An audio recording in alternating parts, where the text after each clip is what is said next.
Hare Krishna. My name is Manjulali or Monica Groover, and today we are talking to Pandit Atul Krishna Das, who joined ISKCON, the Hare Krishna movement in the 1970s. Hare Krishna, Atul Krishna Prabhu. Hare Krishna Manjulali. I am very happy to be here today. I'm very happy that you're here. Can you please tell me a little bit about when you joined ISKCON? So I joined ISKCON in 1976. Journey started in 1975. At the time, I was still a teenager. I was very interested in spiritual topics, what's beyond the world of money and jobs. So I had been reading different books, such as Carlos Castaneda. And then in late 1975, I got Bhagavad Gita as it is by His Divine Grace Srila A.C. Bhaktivedanta Swami Prabhupada. And I began to visit the temple and associate with devotees. And it was a life-changing experience for me. I am assuming ISKCON was very different when Srila Prabhupada was present. It was, and I did visit for a couple of months, and then I ended up joining in January of 1976. And really, my relationship with my Guru Srila Prabhupada was through reading his books primarily. And I didn't get the chance to sit with him in a room and ask him questions. At that time, I received initiation. I received the name Agrahya Das in June 1976. You got it And directly from him in person. yes, I saw him in Detroit in 1976. So you read his book. Absolutely, yes. Starting almost immediately, I followed the instruction that we are meant to read his books for at least an hour or two every day. In fact, he writes this in one of his purports that he has been writing books, and he gave over 60 volumes of books, authentic translations of ancient spiritual texts. And he wanted all of his disciples and followers to read his books for at least an hour or two every day. So I took this instruction to heart. Back in the 70s, when Srila Prabhupada became very popular in the West, in Hindustan Times, there used to be the Sunday magazine in Hindi, and they had pictures of him in the New York Rath Yatra, and it was quite amazing. And then his Bhagavad Gita came out in every single Indian language, and I think it's one of the best-selling books in the world. His copy of Bhagavad Gita. Yes. I think that a unique feature of Srila Prabhupada's Bhagavad Gita is that he left no room for doubt as to whether God was a person or not. Yeah, many people would talk about God as there's this amazing bright light, and God is anything you imagine God to be. How many chapters and what are the topics in Bhagavad Gita? So there are 18 chapters in Bhagavad Gita. The first chapter is kind of setting the stage. It's setting the scene on the battlefield of Kurukshetra.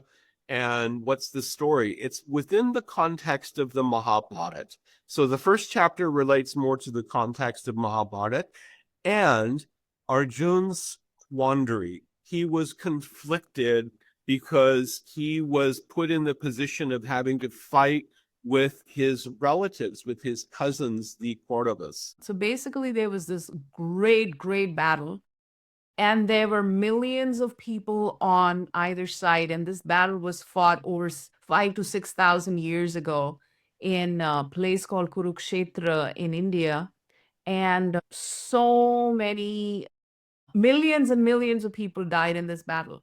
And this battle was between Kauravas and Pandavas, and the Pandavas had our hero, who is Arjun, and Arjuna's charioteer was no other than God, Sri Krishna. And then Arjun saw on the other side his relatives, and he says, I don't want to fight.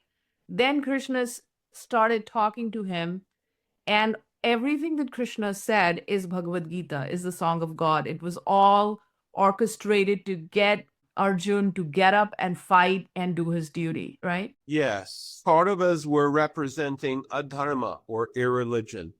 They were led by the greedy Duryodhan, and he wanted to unfairly usurp the kingdom.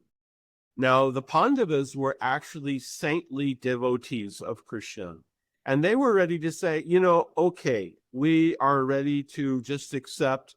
You can give us 5 villages to rule because we are administrative people. We need to rule something. But Duryodhan was so greedy and so obstinate. He said, I will not even give you enough land to cover the head of a needle. Yep. Yeah. Well, if you think about it, Duryodhan represents what was considered evil at that time, represents the entire population of Earth. Many people are like that. It is I, me, my property, my money, my this. And there is fights between family members and for property, for money, for finances. Fight between husband and wife, children and parents, for everything. There's so much conflict in the world. There is so much conflict and there's so much division. We live in the US, and politically there's so much division, and the seeds of hatred has been put. If this person doesn't have the same political view as you, then you please hate that person. It is absolutely horrible what is happening in this world. So the teachings of Bhagavad Gita become super important, correct? Yes, that's actually very correct. You can say that we are living in an age where, of course, we're all free to believe whatever we want to believe. But many people are making a choice to believe in hatred, in wanting to see others suffer, in very negative, angry perspectives. Now, it's not like you can just believe in love and everything will be better, because we do have to be practical about things in conducting our day-to-day lives.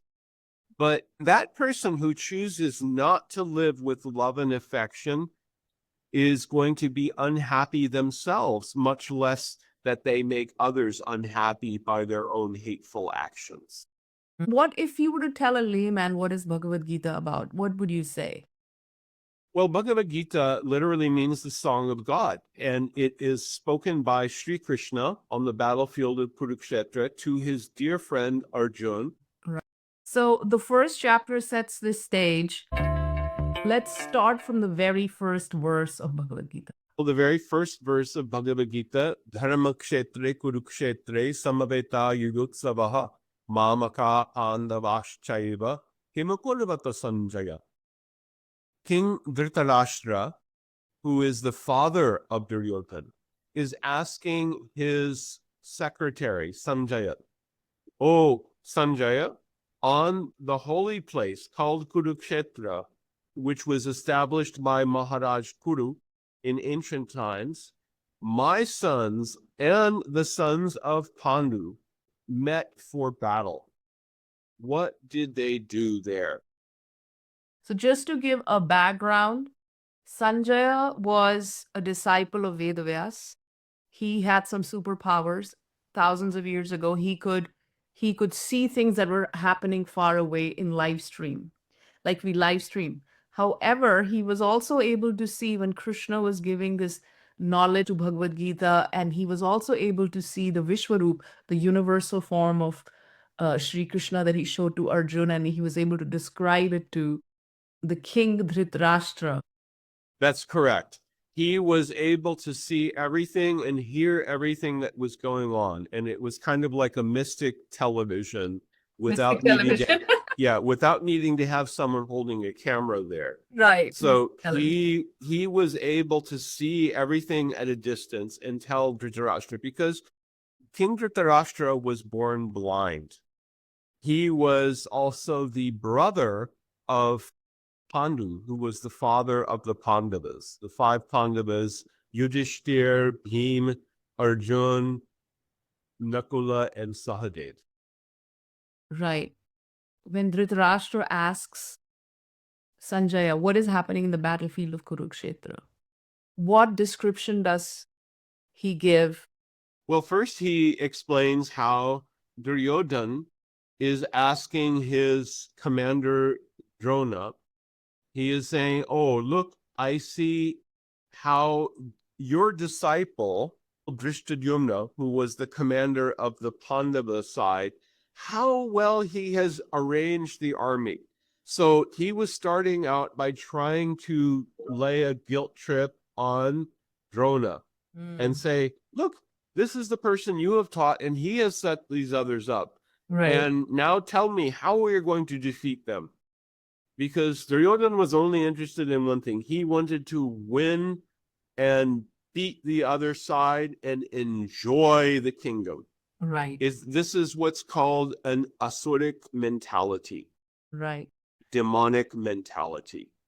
And then Sanjaya started describing to Dhritarashtra that there are two armies on either side, and in between the armies, the chariot of Arjun with the charioteer is Krishna going through them. So after all this conversation with Duryodhan, then Arjun is looking on the other side and he tells Krishna, "Oh, Achyuta, Krishna, please take my chariot so that I can observe the armies." So Krishna takes Arjun's chariot into the space between the two armies.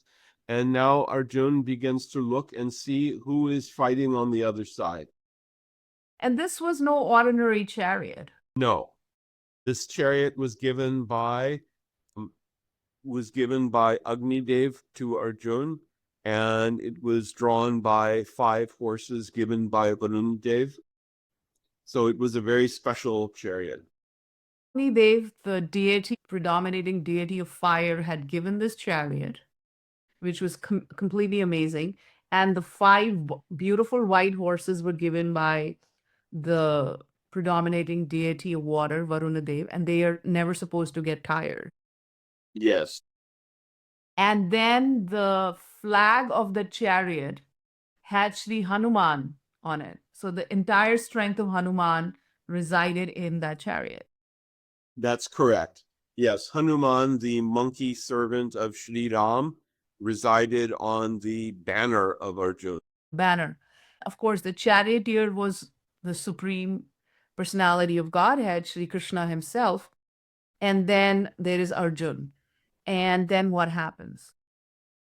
So now Arjun is looking at who's fighting. He's going to be fighting with his cousins, his teachers, his uncles, his in-laws, and people that he has a connection to. Right. And people that he has had affection for, people that he has sat with in friendship and embraced and met.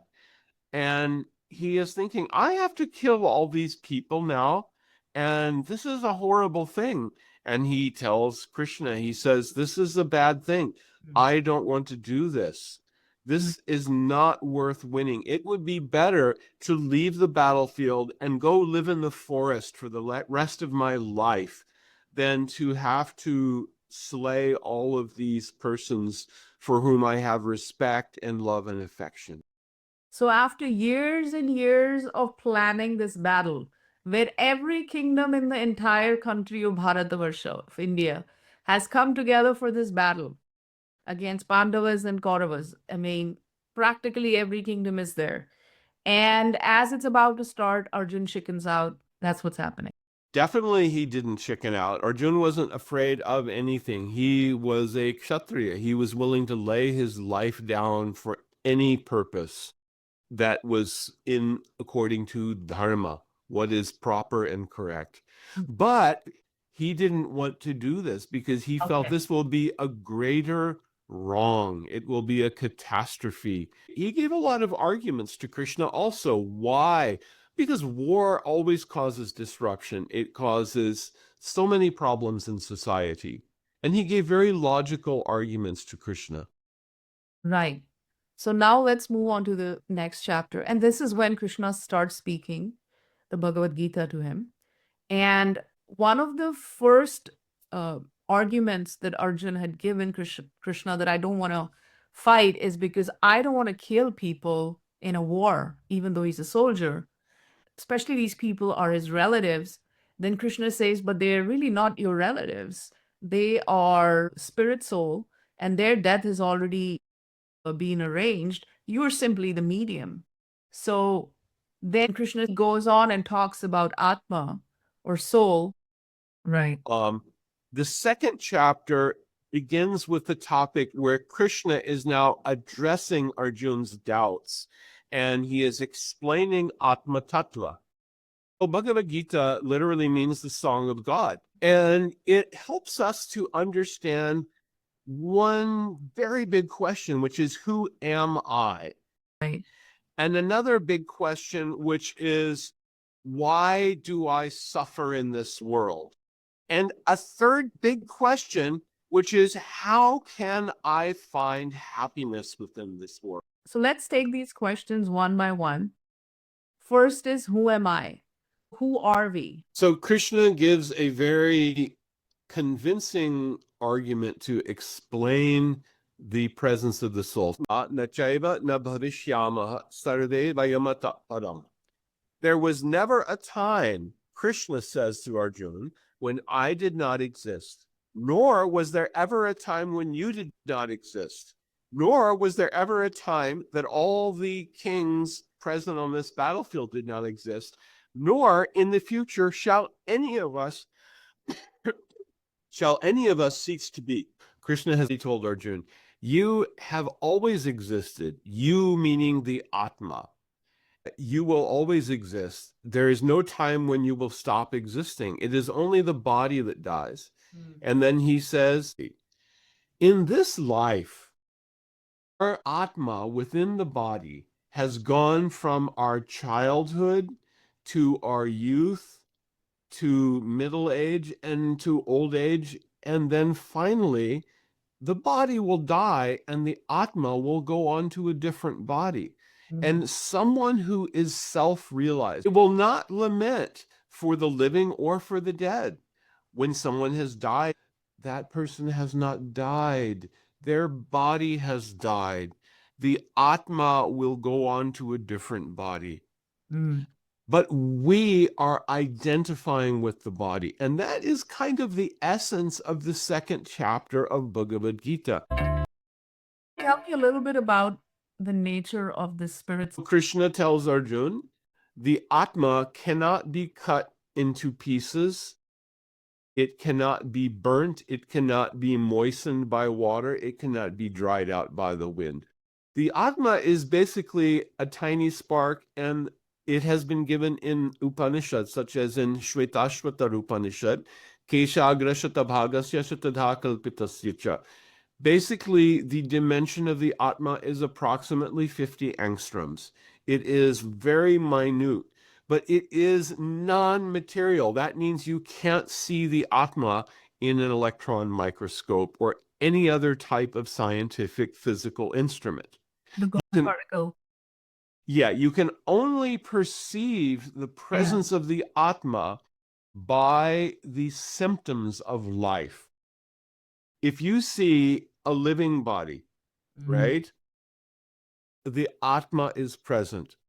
But when that body has died, the Atma has gone. Atma is not there. Something is missing. From the perspective of medical science, we can say, well, the chemical processes of the blood exchange of oxygen, carbon dioxide are not happening. The breathing isn't happening. The electrical impulses that govern the heart and blood circulation are not happening. Yeah. The brain is not happening. Nothing is happening, and therefore dead. But these are all symptoms.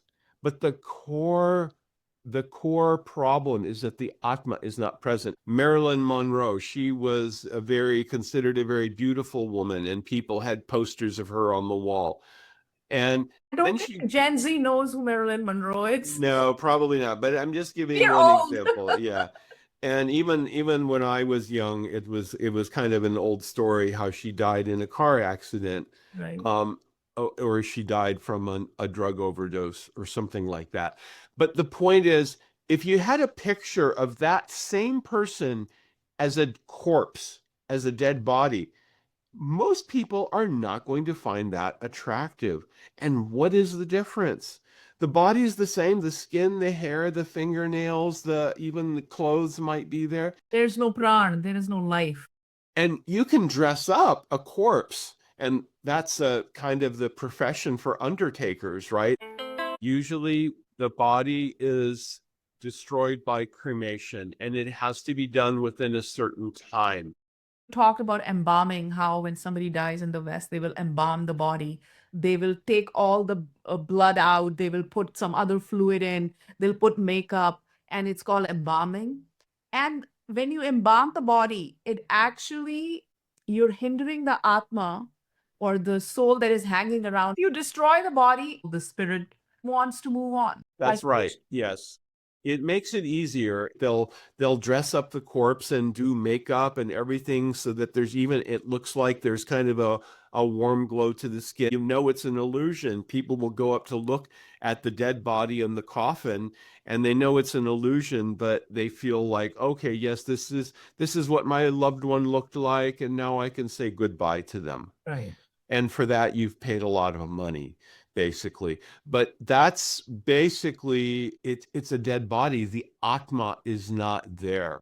There are so many examples of international movie stars, music stars. They have money, they have private jets, they have millions of dollars, but they're seeking something. They're not finding it. And then they start doing all kind of drugs. And then either they overdose or, they commit suicide. So many examples. Actually becoming famous and rich is actually almost like a curse. We feel a connection to someone who is our child, who is our loved one, our parent. We feel a connection with them and we want to love and be loved. These are functions that come from the Atma. But there's a fundamental problem. We are trying to express our desire for giving and receiving love and affection through bodily relationships. Yeah, there's a difference between bodily pleasure. You ate something, you ate an ice cream or you ate gulab jamun or something. Oh, that was good. Now that is pleasure. Or someone hugs you, it's pleasure. It is pleasure of the senses. But pleasure is not happiness. And so there's a difference between pleasure, happiness, and anand. Pleasure as in sukha versus anand. Sukha means happiness or comforts, if you will. And we in Western society, we are always after bodily comforts. Sometimes it's just as a convenience. I'd rather ride in a nice, comfortable car to get from point A to point B than to, have to ride in a car that's breaking down and smells bad and the air conditioning doesn't work in the hot summer, etc. Think of a person who had everything. They had multiple houses, they had mansions, they had millions of dollars, they had partners, romantic partners, they had everything that people could possibly wish for, private yachts, private jets, and they became so unhappy that they ended up committing suicide because there's a flawed concept. The flawed concept is that if I have more bodily comforts and bodily pleasures, I will have more happiness. And this is wrong. Happiness comes from within. If you're not satisfied with a little, you won't be satisfied with a lot. And you can also find, on the contrary, you can find examples of people who don't have a lot of money. They don't have a big house. They might live in a little hut, but they're happy because they have love and affection and they live in blessings and they value the blessings that they have. Right. So going back It makes it easier. If when we associate that we are this body, then obviously we're seeking bodily pleasure and equating the bodily pleasure as happiness. When we understand we are not just this body, of course, we need some bodily pleasure, but we are Atma, we are actually, this body is going to die.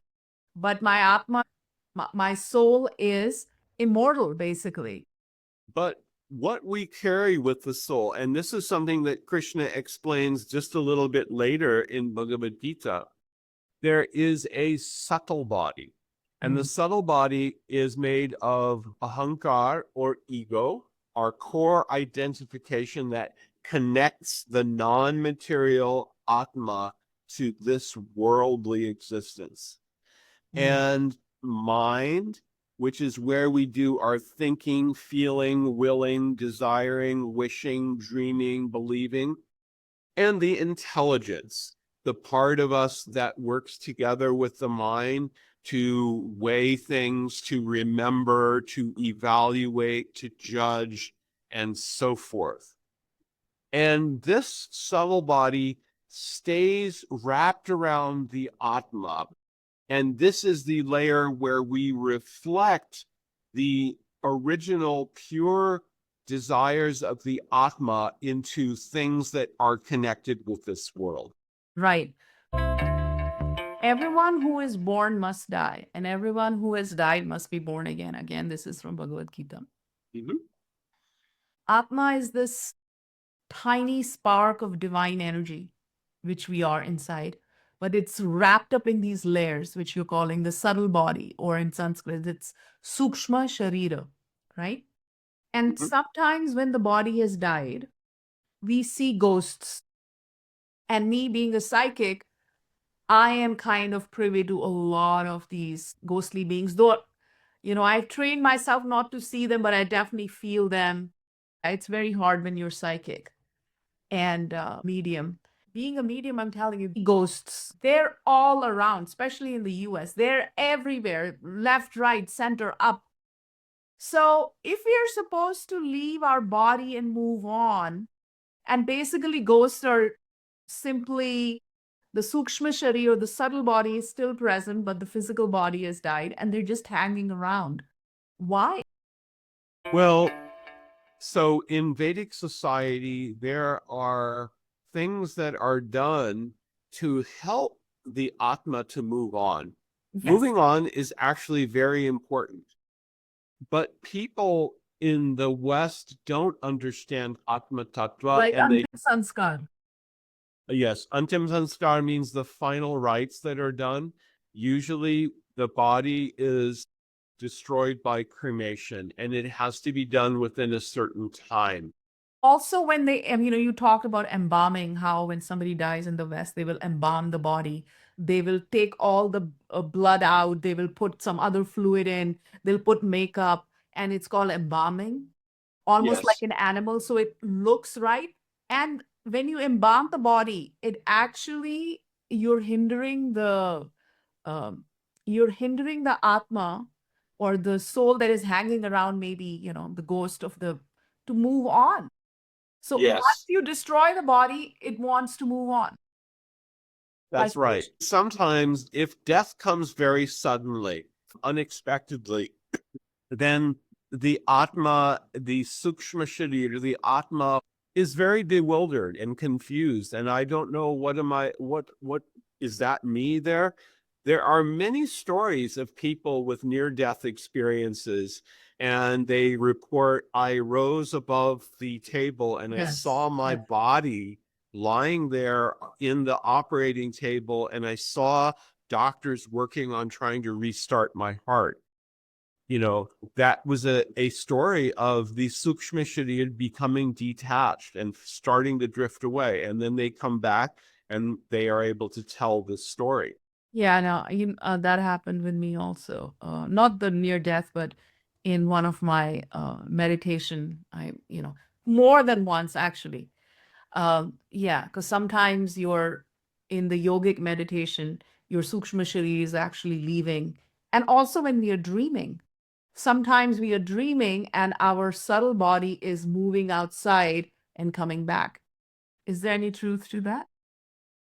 Well, yes, of course. We can travel in dreams, and traveling in dreams is a fairly common thing. It's not at all uncommon. If you imagine a place, you can be there. We call that the speed of mind. Some people will daydream and, hey, come back. Hello. Are you here? And then they come back and say, oh, yes, okay, I was just daydreaming. We are suffering, we are all unhappy. There's so much division in the world.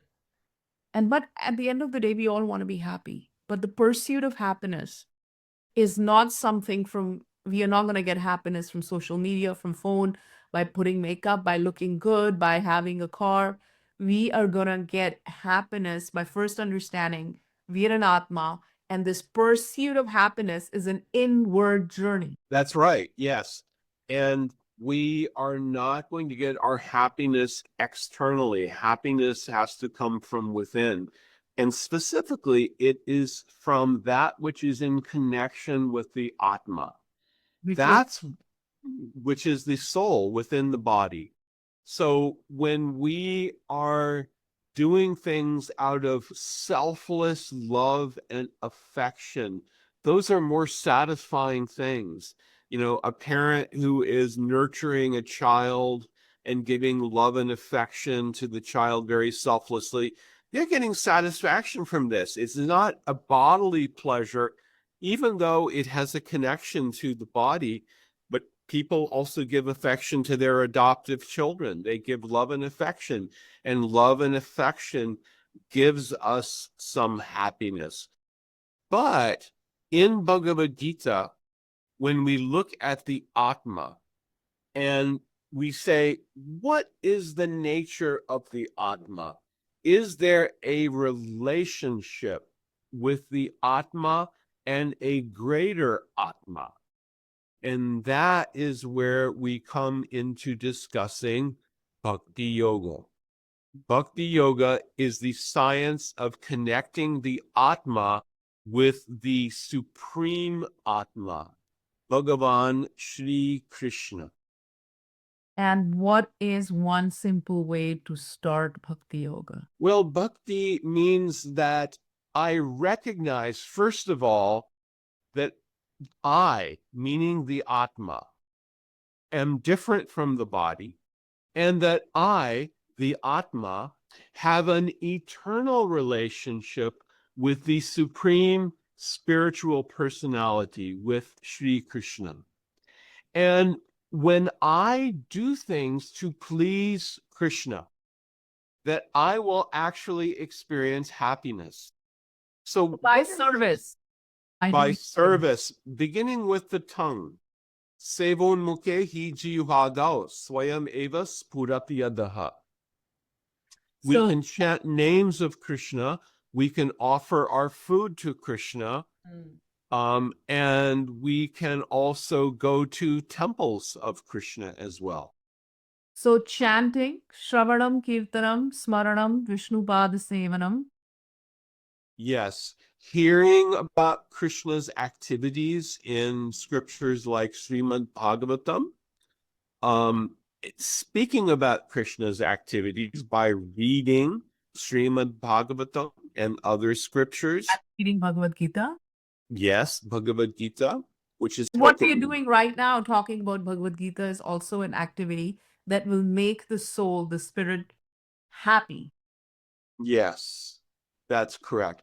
We will actually get satisfaction and we will get some relief, because the things that we do trying to become happy also cause us disturbance. When we are trying to get happiness through bodily pleasure, we get pain along with it. Right. Etc., etc. And absolutely no, there was no compromise at all. Srila Prabhupada said, no, God is the supreme personality of Godhead. The third chapter deals with the topic of knowledge and so forth. And all the different yoga systems are described in Bhagavad Gita, but especially Bhakti Yoga is described. So there are many, many different topics which are covered in Bhagavad Gita. He is the origin of all avatars, all incarnations. And I then understood the topic of Atma Tattva, or the reality of the soul which is underlying our body, mind, senses, and intelligence. Right. So let's So take these questions. he is the fountainhead of religion, and Yes. human life is meant to please him, and we will only find happiness and satisfaction when we serve him through bhakti or devotional service. So we will end here and we will continue with the Atma Tattva and different chapters of Bhagavad Gita in our other podcasts. Thank you, Atul Krishna Prabhu. Hare Krishna, Hare thank you. Krishna.